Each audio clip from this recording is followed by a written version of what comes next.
तो बच्चों नेक्स्ट जो हमारा टॉपिक है वो है डाइलेक्ट्रिक कांस्टेंट, और इसी को हम बोलते हैं रिलेटिव इलेक्ट्रिकल परमिटिविटी। तो देखते हैं भाई रिलेटिव इलेक्ट्रिक परमिटिविटी क्या होती है। तो सबसे पहले जैसे कि हम कूलम्ब्स लॉ में पढ़ चुके हैं, भाई कूलम्ब्स लॉ क्या होता है।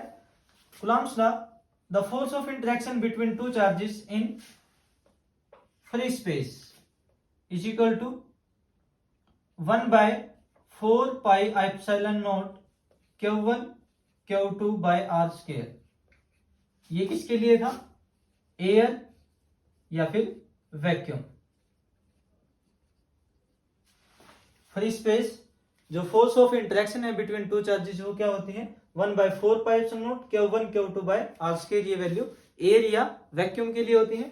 ऐसे ही हमने आपको बताया था मीडियम के लिए FM फॉर एनी मीडियम, तो 1/4πε0 और एप्सिलॉन m आ जाएगा एप्सिलॉन नोट की जगह Q1 Q2 by R square, same charges के बीच में फॉर एनी मीडियम।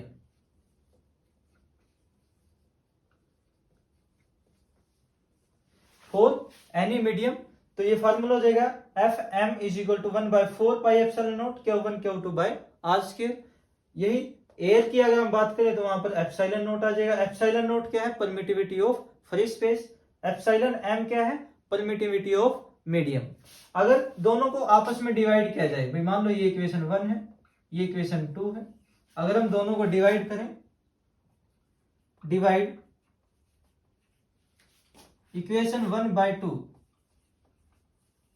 तो क्या लिखेंगे, F0 divide by FM is equal to, दोनों को अगर आपस में डिवाइड किया जाए तो सारी वैल्यू कैंसिल हो जाएंगी। 1/4πε0 Q1 Q2 by R square divide by 1/4πε0 Q1 Q2 by R square. तो Q1 Q2 से ये कैंसिल हो जाएगा, 4π से 4π कैंसिल हो जाएगा, R स्क्वायर से R स्क्वायर। ये एप्सिलॉन m जो है ये ऊपर चला जाएगा, तो यहां पर एप्सिलॉन m और नीचे क्या बचेगा, एप्सिलॉन नॉट। तो ये जो वैल्यू है ये हमारी एक कांस्टेंट वैल्यू है। यहां पर ये तो permittivity of electrical permittivity of medium, ये electrical permittivity of free space, ये वैल्यू कांस्टेंट है, इसी को बोलते हैं हम डाइलेक्ट्रिक कांस्टेंट। यहां से जो डाइलेक्ट्रिक कांस्टेंट है वो आपका या तो F0 बाय FM से लिखेंगे या फिर epsilon m by epsilon naught से लिखेंगे।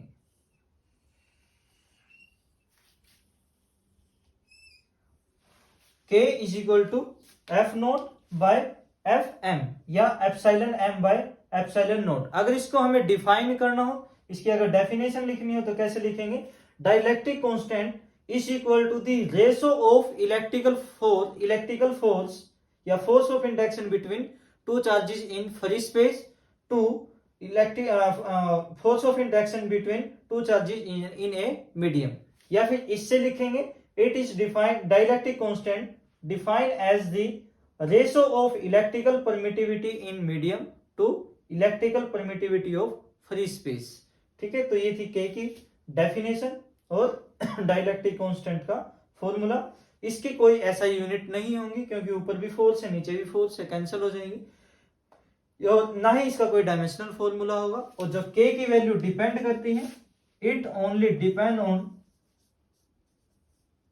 Medium between two charges.